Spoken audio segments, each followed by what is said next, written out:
tu gracia fluyendo hacia nosotros. Seres inmerecidos, pero digno eres tú, Señor. Te alabamos, te adoramos por tus grandes obras para con nosotros.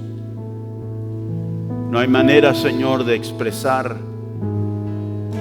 Hasta el salmista, el Señor, le faltaron palabras para describir tu amor. Pero esta mañana pedimos que tú traigas a nuestra vida la revelación de este amor que te ha llevado a hacer grandes cosas que a veces nosotros, por nuestra debilidad humana, no podemos comprender. Pero tú nos has dado de tu Espíritu para revelarnos todo lo que debemos entender para vivir nuestra vida agradecida a ti. Te damos la bienvenida, oh gran Rey, en este lugar. Amén. Puede sentarse, hermano. Grandes son sus obras, dice el canto.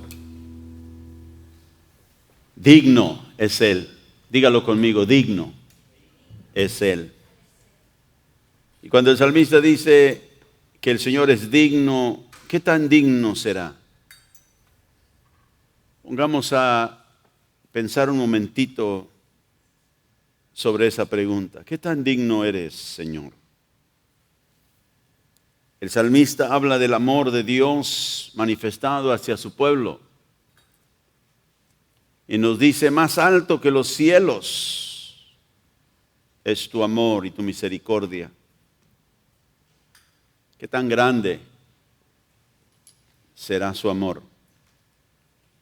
Dice que perdura para siempre. Es un amor que perdura. ¿Y cómo se puede medir ese amor? Y como dije, el salmista usa una analogía, usa física para tratar de expresar esta misericordia, este amor grande. Y dice, más alto que los cielos. Más alto que los cielos. No dijo que el cielo, dijo los cielos. Porque sabemos que hay diferentes cielos.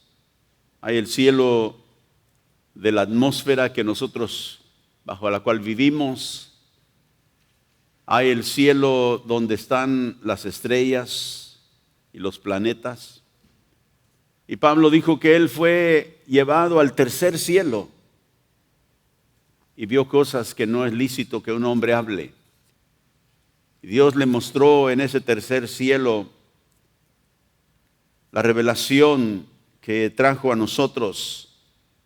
En muchas maneras nos explicó las cosas del Espíritu. ¿Qué tan alto? ¿Cómo se puede medir?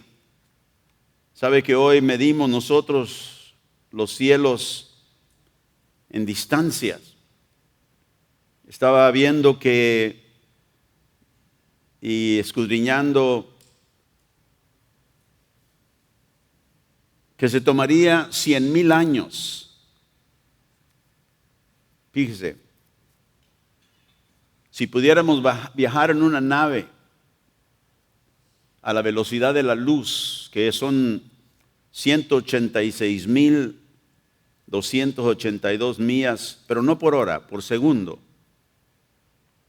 Si pudiéramos nosotros viajar a esa velocidad de la luz, 186,000 millas por segundo, nos tardaríamos 100,000 años para cruzar solamente la galaxia donde nosotros vivimos.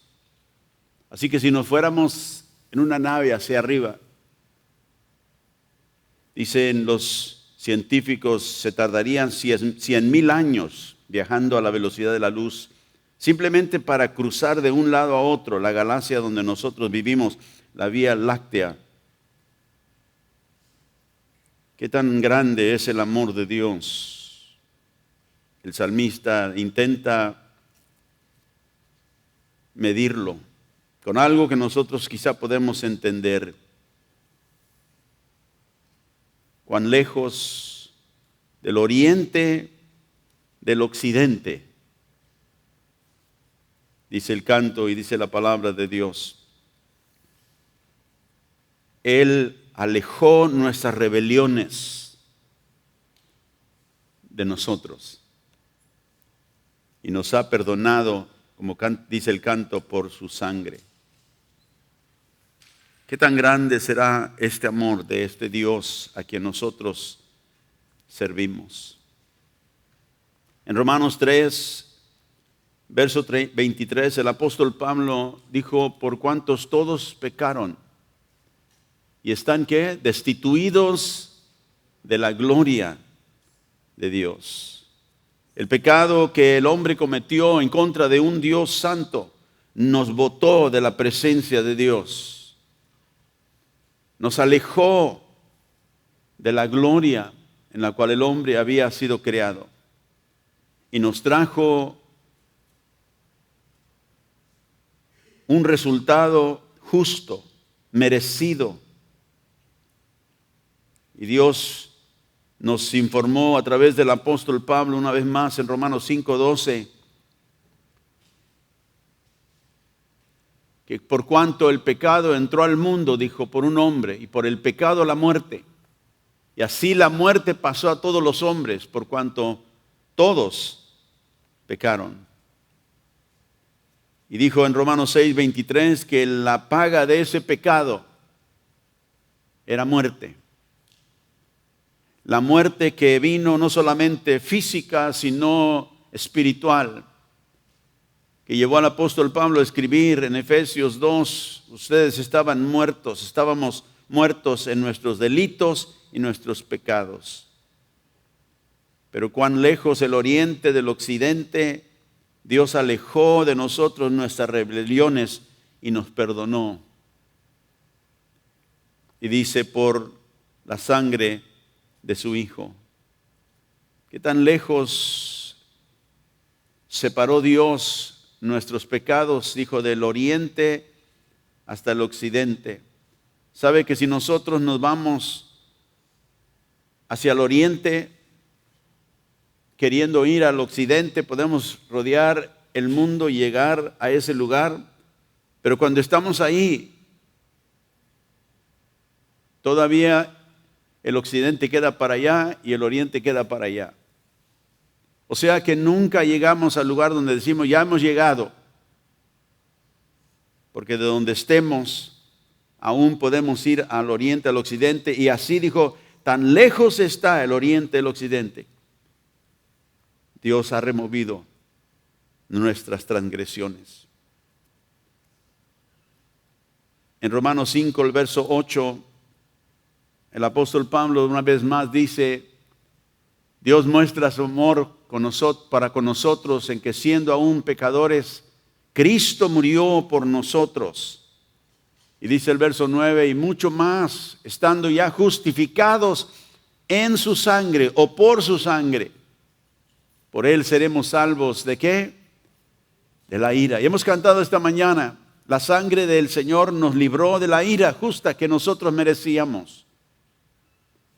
Grandes son sus obras. En Efesios 2, verso 11, otra vez escribiendo a la iglesia, el apóstol Pablo dice, por tanto acordaos de que en otro tiempo vosotros los gentiles, en cuanto a la carne, eras llamados sin circuncisión por la llamada circuncisión hecha con mano en la carne. En aquel tiempo estabas sin Cristo. Diga sin Cristo. Todos en algún tiempo estuvimos sin Cristo, alejados. Ve aquellas rebeliones que el hombre manifestó en contra de su Dios creador, lo alejó. Y aquí habla de los gentiles, de nosotros que no éramos nacidos de linaje hebreo, dijo, alejados de la ciudadanía de Israel y ajenos a los pactos de la promesa, sin esperanza. Estábamos sin Cristo, estábamos alejados. No teníamos derecho a las promesas, a los pactos. No teníamos esperanza, estábamos sin Dios en el mundo. Es una condición pésima donde se encuentra todo el mundo hoy. Pero grandes son sus obras. Dice el canto que su misericordia vino sobre mí. En ríos de misericordia cayeron sobre nosotros por este Dios a quien nosotros servimos. En Efesios 2 y verso 4 el apóstol Pablo dice, pero Dios que es rico en misericordia, por su gran amor con que nos amó, su misericordia, su gracia, su amor, por su sangre fuimos nosotros alejados de nuestras rebeliones. Las alejó de nosotros para que nunca jamás pudiesen tener ninguna influencia sobre nosotros y sobre nuestra relación con Dios. Iglesia, Dios ha hecho grandes cosas para nosotros. Mientras preparaba el mensaje esta semana, oyendo este canto que acabamos de cantar, grandes tus obras. Dije, Señor, verdaderamente esta es una de las obras más grandes que has manifestado para nosotros. Podemos ver el universo y ser impactados por las distancias tan grandes que nunca quizá podremos comprender y decir, Señor, tú creaste todo esto con tus manos, pero que Dios tomara seres rebeldes y apartara sus rebeliones de ellos, de aquellos que merecían el castigo eterno, es realmente grande. Que Dios aceptara a seres que debiera haber por la eternidad botado de su presencia por su rebelión y por su pecado. Y a veces nosotros no tenemos una idea cuerda, una idea sólida de lo que es realmente el pecado en contra de un Dios santo. Por eso nos sorprende la ira de Dios, porque creemos que estamos bien, no somos tan malos, pero Dios, que es sumamente santo, no puede habitar con aquello que es pervertido o injusto. Dios ha hecho grandes cosas para nosotros. Me recuerda de una historia en el Antiguo Testamento. Quiero que vaya conmigo a 1 de Samuel, capítulo 18, de la vida de un joven pastorcillo, cuidando ovejas, que fue dado nombre David. Lo conocemos la historia. Pero aquí en la historia de 1 de Samuel es un joven que está puesto por su padre para cuidar ovejas. El pueblo de Israel está enfrentando guerra con los filisteos, la tierra que Dios les había dado a Israel, y están siendo desafiados por un guerrero enorme, grande, poderoso, llamado Goliat, y el pueblo de Israel temeroso, no sabiendo qué hacer.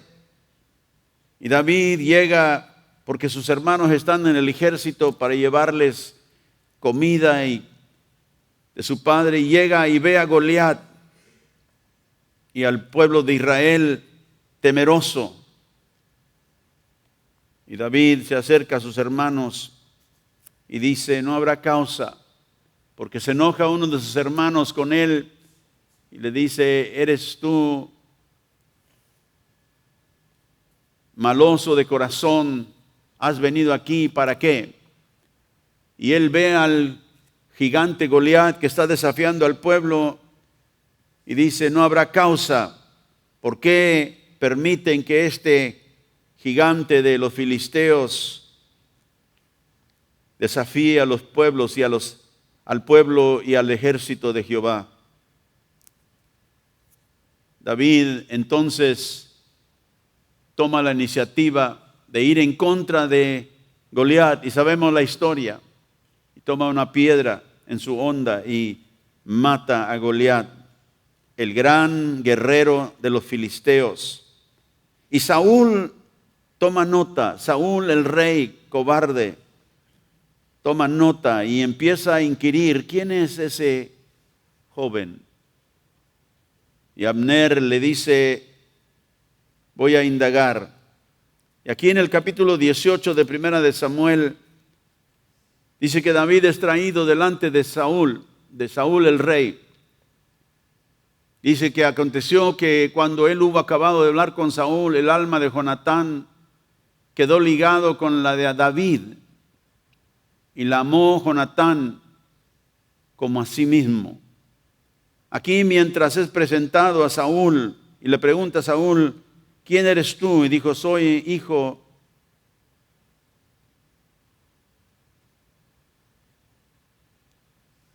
de tu siervo. Él se pone instantemente con la cabeza de Goliat delante de Saúl. Pero ahí al lado de él está un hijo de Saúl llamado Jonatán. Y quiero que notemos qué dice la Biblia, que cuando él como jovencito llega delante del rey Saúl, su hijo lo nota y quedó ligado, dice, el alma de Jonatán con el alma de David. La Biblia no nos dice por qué, simplemente quizá él vio su valentía. Jonatán era un joven discerniente y su alma se liga con David. Y dice, y lo amó Jonatán como a sí mismo. Jonatán era el hijo que quizá iba a llegar a ser rey después que Saúl terminara su reinado. Y esta alma de Jonatán se liga con la alma de David y hacen un pacto. En el versículo 2 nos dice, y Saúl le tomó aquel día y no lo dejó volver a la casa de su padre. Y en el siguiente versículo nos dice que hicieron un pacto y describe el pacto que hicieron en maneras que nosotros a veces, si no nos damos cuenta de lo que está pasando, se nos pasa. Pero dice ahí en el versículo 3 de Primera de Samuel 18, de Jonatán se quitó el manto que llevaba y se lo dio a David. Qué interesante. Se quita el manto y se lo da a David. Y dice, y otras ropas suyas se las entregó, hasta su espada y su arco y su talabarte. ¿Qué está pasando aquí? Son las cosas que cuando se hacía un pacto se daban porque eran significantes para dar a cabo a luz, para iniciar el pacto. Y lo que Jonatán estaba diciendo a David cuando se quitó su manto y se lo dio, cuando se quitó su espada, su arco y su talabarte y se los entregó a David, le estaba diciendo, estoy contigo en pacto. El manto que le daba era cubrirse. Eres mi hermano de pacto, yo te cubro. Si tú tienes alguna necesidad de mí, estoy, porque somos uno. Y dándole sus armas, le estaba diciendo, si alguien viene en contra de ti, viene en contra de mí, mis armas siempre te protegerán. Y dice la Biblia que ese día hicieron un pacto. Y es interesante este pacto porque quiero que lo veamos a la luz de la Biblia entera. Y David, desde ese día adelante, la Biblia nos dice, si usted ha leído el libro de Samuel, que David empezó a servir al rey Saúl. Saúl se impresionó tanto con él al matar a Goliat, que lo trajo a su casa, a su palacio. Pero la Biblia dice que David se portaba prudentemente sirviendo a Saúl, que él era acepto a los ojos de todo el pueblo y aún hasta los siervos de Saúl lo aceptaban a David. Y una vez dice la Biblia que cuando David regresaba de las campañas de Saúl en contra de los filisteos, las mujeres salían a cantar y a danzar en el camino al regresar David con el ejército y gritaban: Saúl hirió a sus 1000 y David hirió a sus 10,000. Y Saúl oía estos halagos que le daban a David, y la Biblia dice que Saúl se enojó en gran manera. Y él empezó a entretener la idea de que David quiere mi reino. Y David no era lo que él buscaba. Y aunque Saúl ya había sido rechazado y Dios ya había ungido por el profeta Samuel a David, David seguía sirviendo a Saúl como el ungido del Señor. Pero dice la Biblia que Saúl lo miró no con buenos ojos, dice el capítulo 18 de Samuel. Desde ese día en adelante él tenía vigilancia de David, porque en su corazón Saúl se decía: David me va a quitar el reino. El Espíritu del Señor, como dice la Biblia en los capítulos anteriores, se había apartado de Saúl. Dios lo había desechado por su imprudencia, por su rebelión, por su desobediencia. Y Saúl había traído a David a su casa y ahora lo estaba viendo y vigilando. El Espíritu del Señor se había apartado de Saúl y David le dice que venía un espíritu que lo atormentaba sobre él, temeroso. Y David, en la presencia de David, le había tocado cantos que él había compuesto, pero Saúl, tan temeroso de él, dice la Biblia que tomaba, ¿verdad?, una lanza y se la aventaba a David, tratando de matarlo por ese espíritu de depresión, ese espíritu que venía sobre él, que lo llevaba a tratar de matar a David. Al final Saúl remueve a David de su presencia y lo hace capitán, dice la Biblia, de 1000 hombres. Y él lo hizo capitán de 1000 hombres no para promoverlo, sino para que pudiera morir en la guerra. Y David, dice la Biblia, seguía actuando prudentemente, y todo Israel y toda Judá amaba a David. Y Saúl veía eso. Y dice la Biblia que al verlo, él tuvo temor de David, de la popularidad de David en medio del pueblo de Dios. Y había hecho planes, como digo, él no quería extender su mano personalmente ya para matarlo, pero lo hizo capitán para que David al salir pudiera estar expuesto a las batallas y pudiera ser asesinado, matado. Pero lo opuesto sucede. Dice la historia que Saúl le dio a David una de sus hijas, Mical. Y él pensó: mi hija lo puede engañar. Y lo opuesto una vez más sucede. Él ve que el Señor está con él, que Jehová está con David, y luego ve que su hija, en vez de ser una trampa para él, se enamora de David. Y más temor le entra a Saúl. Y dice la Biblia que él se convirtió en el enemigo perpetuo de David. Pero David seguía prudentemente sirviendo a Saúl, y el nombre de David iba creciendo cada vez más en medio del pueblo. Y el odio de Saúl hacia David incrementaba y crecía. Y una vez habló con su hijo Jonatán y con todos sus siervos y les dio la instrucción: maten a David. Pero la Biblia dice que Jonatán, aquel que había ligado su alma con David y había hecho ese pacto con él, se deleitaba en gran manera en David, dice el capítulo 19 de Primera de Samuel. Y Jonatán advirtió a David y le dijo: mi padre intenta matarte, escóndete, vete. Y David en algunos tiempos no venía a la casa de Saúl cuando comían juntos. Y Saúl preguntaba: ¿dónde está David? Y Jonatán le daba alguna excusa para que David no viniera, sabiendo que su padre quería asesinarlo. Y le habló con él y le dijo: papá, ¿por qué quieres matar a David? Él no te ha hecho nada, simplemente que ayudarte en las batallas, simplemente de tratar de ayudar tu reinado como rey.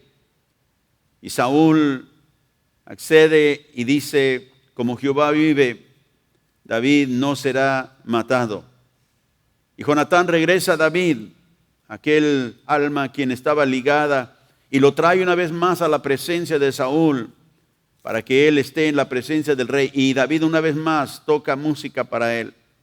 Pero una vez más el espíritu malo que está sobre David, que lo atormentaba, una vez más lo lleva a tratar a matar a David. Otra vez toma esa lanza y intenta matarlo. Y David tiene que huir. Y finalmente Jonatán, hijo de Saúl, hermano en pacto de David, reconoce que Saúl verdaderamente intenta matarlo. Y está quebrantado de corazón. Dice la Biblia que cuando él se encuentra con David, se ponen a llorar los dos. Y Jonatán lo despide como ese amigo de pacto y le dice que se vaya porque su padre intenta asesinarlo. En 1 Samuel 20, el verso 42, Jonatán le dijo a David: vete en paz, porque ambos hemos jurado, note lo que dice, por el nombre de Jehová, diciendo: Jehová esté entre tú y yo, entre tu descendencia y mi descendencia, para siempre. ¿Para cuándo? Para siempre. Jonatán no sabía lo que iba a sucederle a David, pero porque había hecho ese pacto le recuerda: hemos jurado en el nombre de Jehová, y Él está entre tú y yo, y entre tu descendencia, tu casa y mi casa, mi descendencia, para siempre. Y David huye. Y toma los siguientes años escondiéndose de Saúl en las montañas, en los desiertos, en las cuevas. Es ahí donde David escribe algunos de los salmos, donde él lamenta las cosas que pasa, pero Jehová estaba con él. Y huyendo de Saúl lo persigue a través de sus años. Y en 2 ocasiones, dice la Biblia, David pudo haber matado a Saúl, pero no lo hizo. Y al final le muestra a Saúl, de lejos le grita y le dice: podía haberte matado este día, pero no extenderé mi mano en contra del ungido de Jehová. Y en ese tiempo, Saúl, ya cansado y viejo, decide dejar a David, que siga como él quiere, porque había reconocido de que David pudiese haberlo matado y le mostró misericordia. Así que 1 Samuel, el libro cierra con la muerte de Saúl y sus hijos en el día de batalla en contra de los filisteos, en 1 Samuel 31 y el versículo 1. Dice la palabra de Dios que los filisteos pelearon contra Israel y los de Israel huyeron delante de los filisteos y cayeron muertos en el monte de Gilboa. Y en el versículo 6 dice que en ese mismo día cayeron Saúl y sus hijos. Dice: así murió Saúl en aquel día juntamente con sus 3 hijos y su escudero y todos sus varones. Aquí también muere Jonatán, aquella alma ligada con David para siempre, sus descendientes y los descendientes de David. Y cuando David oye que Saúl ha muerto en la batalla y Jonatán también empieza a lamentar la muerte de Saúl, la muerte de Jonatán, los hijos de Saúl. Y David, después de eso, es ungido como rey sobre Judá en Hebrón. Y Judá era parte del reino. El reino estaba dividido entre Judá e Israel. Y uno de los hombres de Saúl puso a uno de los hijos de Saúl como rey en la casa de Israel. Y hubo esta guerra en contra de Judá e Israel por años. Y David, como rey sobre Judá, intentó siempre tratar de unir el reino. Pero hubo esa guerra en contra del reino de Judá e Israel. Y cuando las noticias de la muerte de Saúl llegan al palacio, a la familia de Saúl, hubo pánico en la casa de Saúl y en el palacio. Porque cuando un rey ascendía al trono, ese rey siempre venía y deshacía toda la familia del rey previo, porque sabía que ahí había alguien que podía levantarse en contra de ese reino. Y Saúl, como odiaba a David, le había enseñado a su familia que David, cuando él, si algún día vendría a ser rey, la vida de ellos estaba en peligro. Era algo que él había envenenado a su casa. Saúl lo había hecho porque odiaba a David. En ese tiempo, aquí en 2 de Samuel 4:4, la Biblia nos dice que cuando vino esas noticias de que Saúl está muerto, el rey ha muerto, sus hijos están muertos, la casa real de Saúl empezó a huir y el palacio fue abandonado. Pero la Biblia dice en 2 de Samuel 4:4 que Jonatán, hijo de Saúl, tenía un hijo lisiado de los pies. Tenía 5 años de edad cuando llegó de Jezreel la noticia de la muerte de Saúl y de Jonatán. Y su nodriza lo tomó y huyó.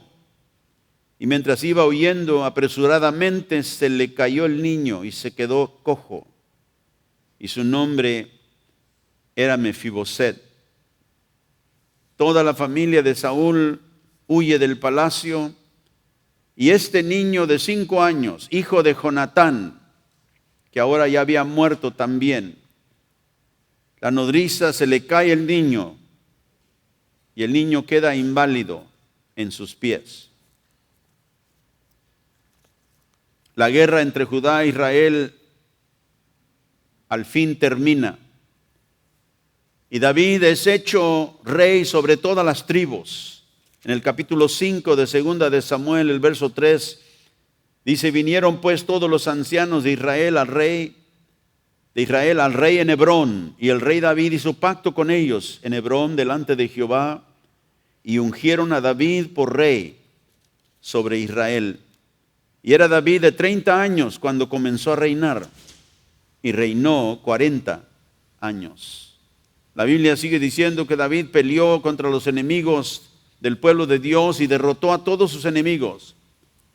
Porque acuérdense que Dios les había dado una promesa a los descendientes de Abraham, que Él les daría la tierra y les daría paz de sus enemigos. Y en el capítulo 7 de 2 de Samuel, dice: aconteció que cuando el rey habitaba en su casa, después que Jehová le había dado reposo de todos sus enemigos en derredor, o sea que él estaba en paz, estaba viviendo la promesa que Jehová les había hecho, y ahora él estaba en su palacio como rey sobre todo Israel. Pero mientras tanto esto sucede en otra parte, en el desierto, apartado del palacio del rey David, sin él saberlo. Había un joven, otro joven, escondido en el desierto de Lodebar, dice la Biblia. Este niño que lo habían llevado a esconderlo desde los 5 años, llamado Mefiboset. Y allí en ese desierto de Lodebar, este niño que lo habían llevado desde 5 años, ahora ya ha crecido, es un joven, recuerda todas las memorias del rey malvado que tomó el reino de su abuelo Saúl. Y allí en Lodebar, Mefiboset, deprimido, lisiado en sus piernas, sin poder hacer mucho, pierde toda la esperanza. No tiene visión para el futuro y se morirá olvidado, lisiado, amargado. Otra vez regresando al palacio de David, en 2 de Samuel capítulo 9, la historia continúa que un día David, en paz con todas las naciones a su alrededor, hace una pregunta en el capítulo 9, verso 1. David dijo: ¿ha quedado alguno de la casa de Saúl? Y esa pregunta al iniciar quizá trajo tensión a la casa, porque quizá del pensamiento fue: ¿ha quedado todavía alguno? O sea, la impresión es que toda la casa de Saúl desapareció. Algunos están muertos, otros ya no están, no sabemos dónde se fueron. Pero David pregunta: ¿habrá quedado alguno de la casa de Saúl? Y quizás todos empiezan a pensar: David todavía quiere deshacerse de todos. Pero sigue la oración: a quien haga yo misericordia. Misericordia. ¿A la casa de Saúl? Y dice: a quien haga yo misericordia, pero note lo que dice: por amor, ¿a quién? Por amor de Jonatán. Y otra vez Jonatán, ahora ya muerto, acuérdense, murió en la batalla con su padre Saúl, y su hijo se fue a esconderse, y ahora muchos años después, David hace esa pregunta: ¿habrá alguien todavía que quede de la casa de Saúl a quien yo pueda hacer misericordia por amor de Jonatán? ¿Por qué por Jonatán? Porque había hecho ese pacto, ¿se acuerdan ustedes? David, cuando huyó de Saúl, cuando Jonatán le dijo: Jehová está entre tú y yo, entre tu descendencia y mi descendencia para siempre. Ese era un pacto que habían hecho que no podía quebrarse. Y aunque Jonatán no estaba presente, su hijo seguía. Su simiente de su casa seguía. Pero ese joven en el desierto de Lodebar, habiendo perdido toda esperanza, toda visión de un futuro para él, había resignado a que moriría olvidado. Pero había un siervo en la casa de David que había antes servido al rey Saúl, llamado Siba. Y dice el versículo 12: había un siervo en la casa de Saúl que se llamaba Siba, al cual llamaron para que viniese a David. Y el rey le dijo: ¿eres tú Siba? Y él respondió: tu siervo. Y el rey, le dice en el versículo 3, le pregunta: ¿no ha quedado nadie de la casa de Saúl a quien haga yo misericordia de Dios? Y Siba respondió al rey: aún ha quedado un hijo de Jonatán, lisiado de los pies. Y quizás Siba, habiendo antes servido a Saúl y ahora sirve a David, viendo él el conflicto que había entre las casas, el siervo o el amo anterior, Saúl, odiando a David, quizá dijo: David, busca a alguien quizá de la casa de Saúl para terminarlos completamente. Porque acuérdense lo que los reyes hacían. Pero David tiene otro propósito: quiero hacer misericordia de Dios. Y Siba no tenía ningún recurso más que decirle la verdad al rey, porque su vida también estaba en peligro si le mentía. Y dijo: sí, todavía queda uno. Dijo: queda alguien y es hijo de Jonatán, lisiado en los pies. ¿Y dónde estaba? David le pregunta en el versículo 4: ¿y dónde está? Y Siba le responde, aquí está en casa de Maquir, hijo de Amiel, en Lodebar. Inmediatamente el rey David despacha a sus carruajes y a sus soldados más encomendados, más hábiles para ir y traer a este joven de Lodebar, Mefiboset. En el desierto, en su casita ahí apartado, Mefiboset se encuentra ese día cuando ve en la distancia y escucha ruidos de los carruajes que vienen hacia la casa donde él está sentado quizá en la ventana observando lo que está pasando. Del polvo que se levanta de los caballos que vienen llevando los carruajes, los soldados al llegar a su casa. Y quizá piensa, ¿a dónde voy? Estoy lisiado de los pies. David al final me ha encontrado. Y quizá su depresión incrementa mucho más. Cuando llegan los carruajes mandados por David alrededor de su cabina, ahí en el desierto, en medio de todo el ruido, se baja el comandante de esa guardia. Se acerca a la puerta.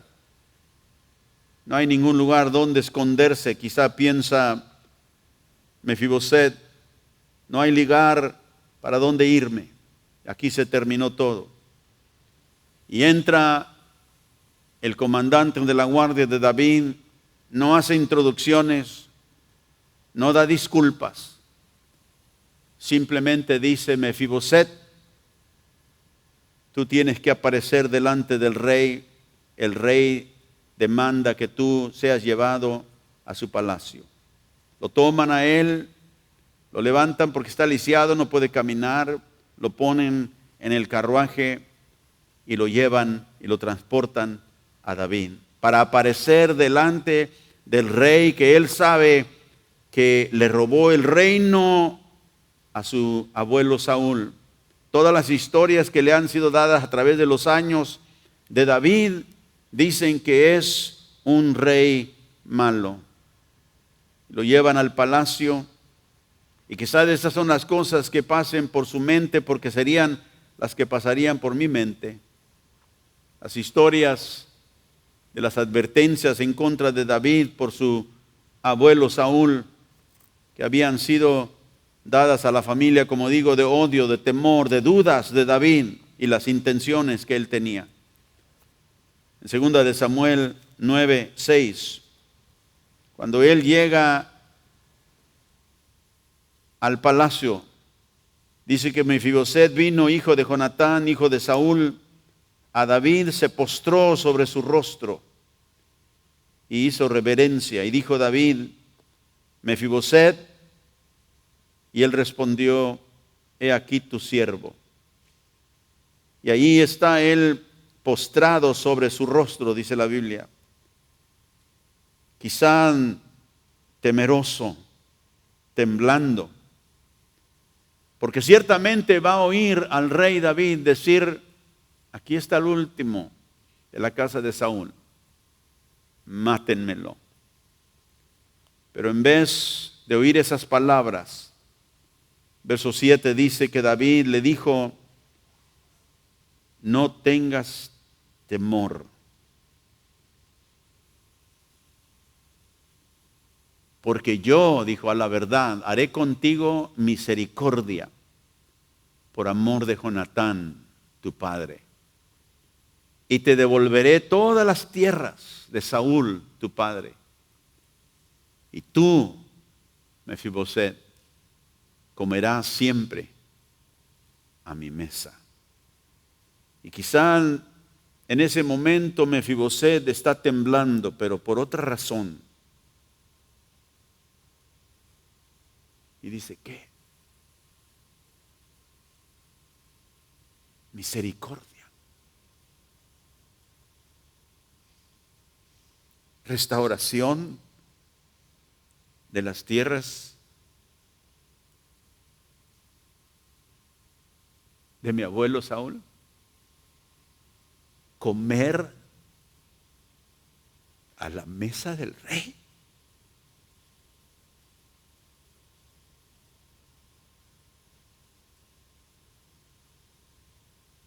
No puedes hacer eso, rey David.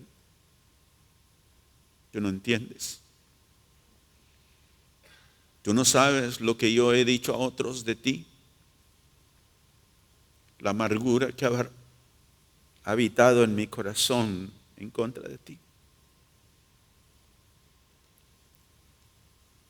Se me ha dicho que cuando tú me prendas, destruirás mi vida. Misericordia.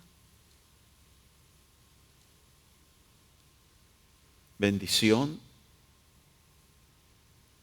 Comer a tu mesa como uno de tus hijos. Y Mefiboset está sorprendido. Y el versículo 8 dice, y inclinándose, acuérdense, estaba postrado, no puede caminar. Y aquí la Escritura nos da la indicación de que se inclina. La inclinación es un acto de respeto. Y no sé cómo se mueve para poder inclinarse.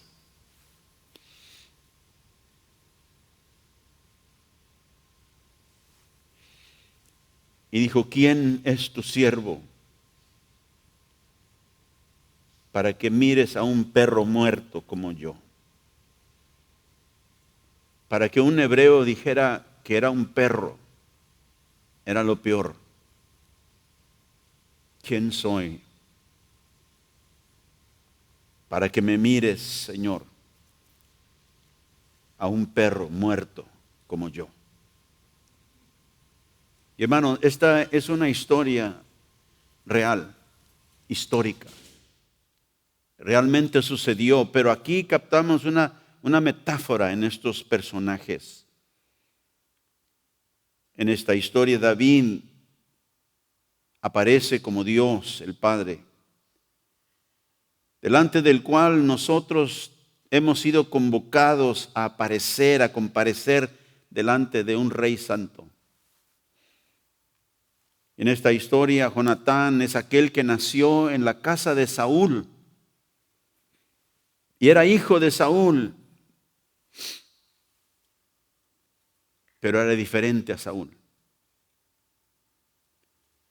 Y nuestro Jonatán en la historia es Jesús, que hizo un pacto con su padre, como lo hizo Jonatán con David. Y nosotros los Mefibosets,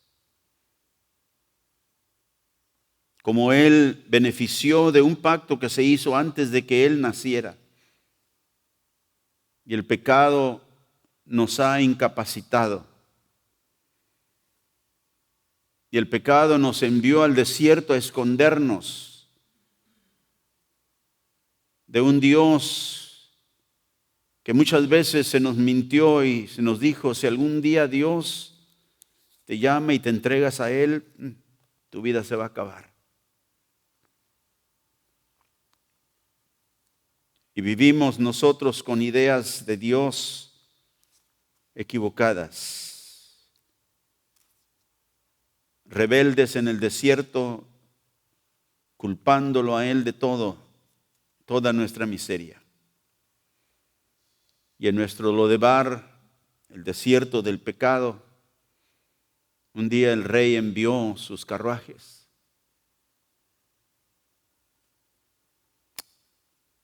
Y nos mandó comparecer delante de Él.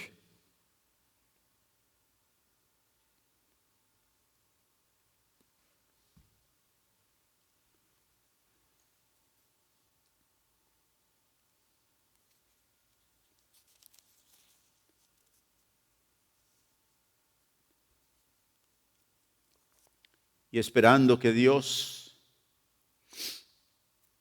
viera nuestra vida de rebelión y pronunciara juicio, Dios no quiere tener nada con nosotros y nos apartara de Él.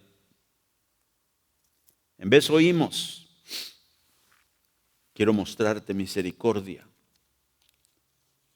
por amor de Jesús, mi Hijo.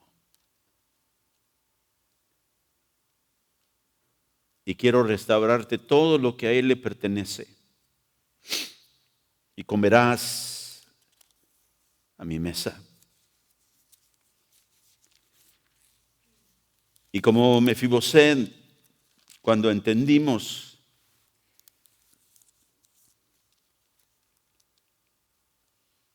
lo que Dios hizo por nosotros en Cristo, y que somos recipientes de la bendición del pacto que Él hizo con el Padre antes de que nosotros aún le conociéramos, reaccionamos como Mefiboset. ¿Quién soy yo, Señor?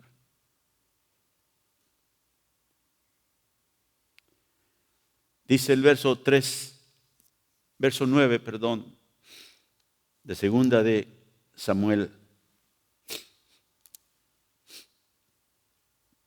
Entonces el rey llamó a Silba, siervo de Saúl, y le dijo: todo lo que fue de Saúl y de toda su casa, yo lo he dado a su hijo, al hijo de tu señor. Y el verso 13 termina el capítulo: y moraba Mefiboset en Jerusalén, porque comía siempre a la mesa del rey y estaba lisiado de ambos pies.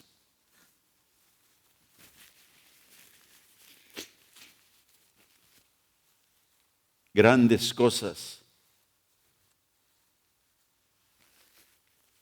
ha hecho el Señor.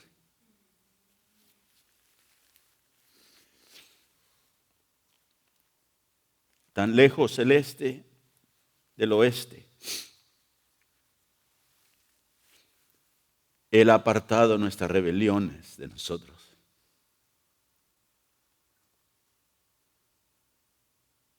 Y su misericordia fluye sobre mí. Soy perdonado.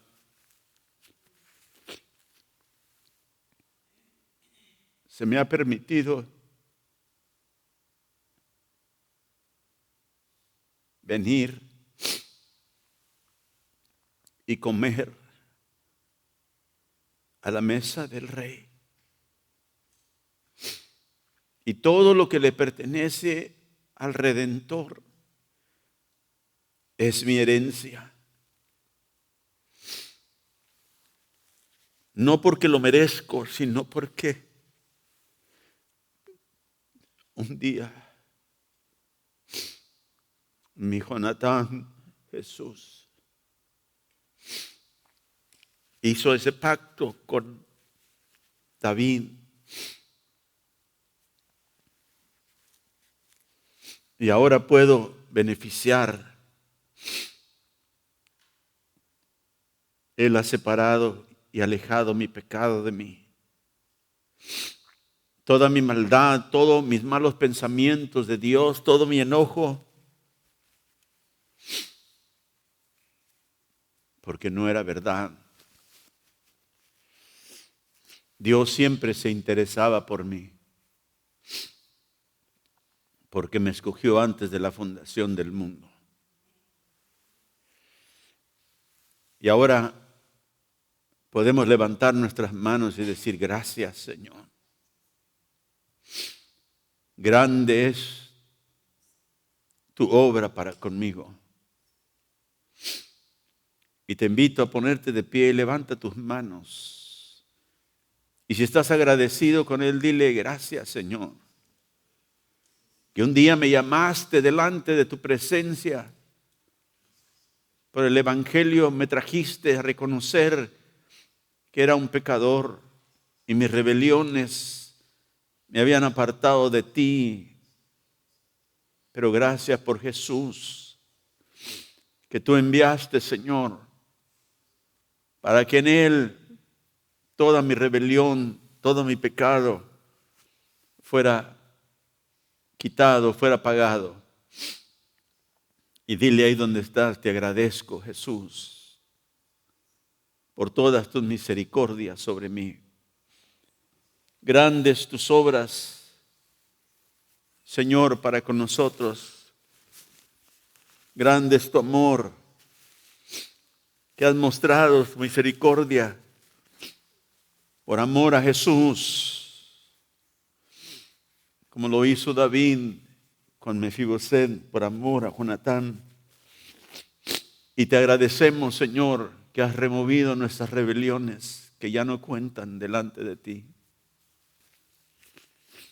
Soy perdonado y recibo, Señor, alimento de tu mesa cuando merecía morirme de hambre. Tú me alimentas con el maná del cielo. Te doy gracias, Señor. Grandes tus obras. Grandes tus obras. Nunca permitas que nos olvidemos de algo tan sencillo.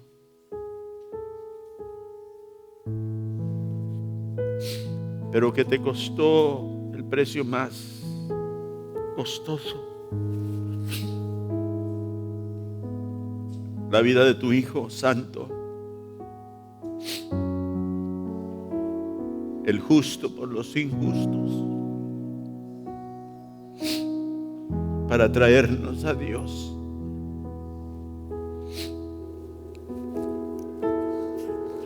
¿Habrá alguien más que quede de la casa de Saúl?, dijo David. Todavía hay muchos en el desierto de Lodebar.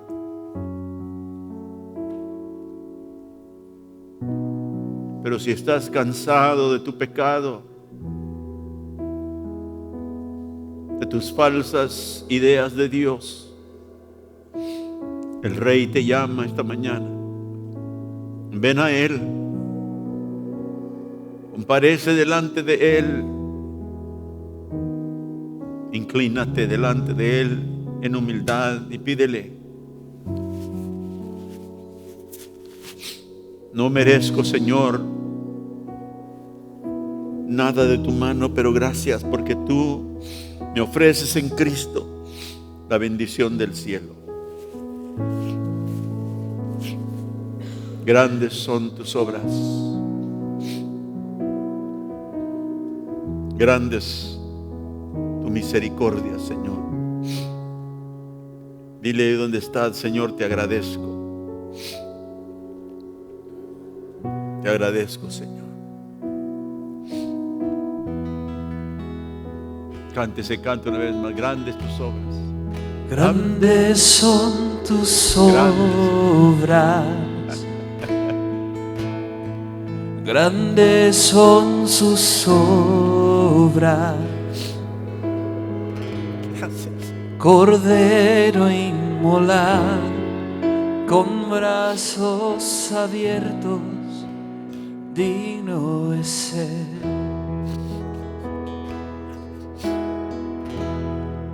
Grandes son sus obras. Sí, Señor. Gracias. Grandes son sus obras. Corona de espinas, su gracia fluyendo, digno es ser.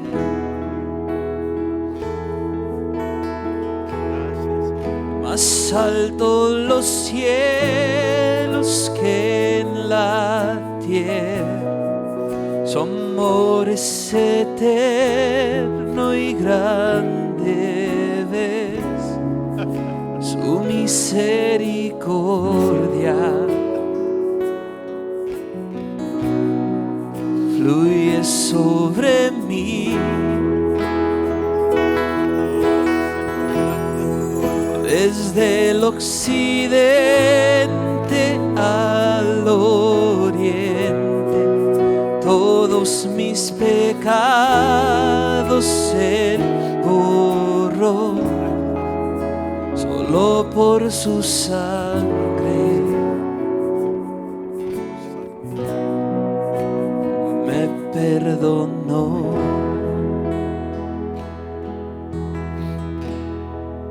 Grandes son sus obras, grandes son sus obras. Cordero inmolado, con brazos abiertos, digno es ser. Una vez más. Grandes son sus Grandes obras, son tus obras, Señor. Aleluya. grandes son sus obras. Corona de espinas, su gracia fluyendo, digno es ser. Oh, aleluya. Más alto los cielos que en la tierra, su amor es eterno y grande es su misericordia. Fluye sobre mí. Gracias, Jesús. Desde el occidente al oriente, todos mis pecados se borró, solo por su sangre. Solo por su sangre. Aleluya. Me perdonó. Señor, te damos gracias por tu presencia en nuestras vidas. Destituidos de la gloria de Dios por nuestro pecado, un día tú nos encontraste y nos trajiste una vez más a tu palacio real para comer a tu mesa. Quitaste nuestro pecado y nos hiciste aptos para la casa del Rey. Te damos gracias, Padre, por esa grandeza de tu amor, tu misericordia mostrada sobre pecadores inmerecidos. Gracias, Señor, porque reconocemos que lo que ahora nos has dado no es por mérito propio, sino por el mérito de tu Hijo Jesucristo. Y si hay alguien, Señor, escuchando esta mañana que no ha venido a Cristo, que pueda decir: Señor, vengo a ti esta mañana. Escucha tu voz.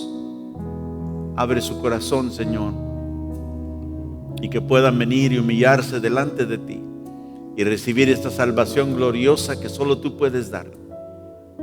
Y te pedimos esto en el nombre de Jesús, y agradecidos por lo que has hecho, nos vamos de este lugar, Señor, una vez más en tu presencia, para glorificarte con nuestra vida y vivir como los hijos del Rey que somos.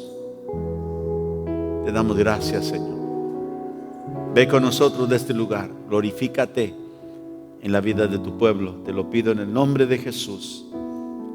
Y para ti sea toda la gloria, Padre.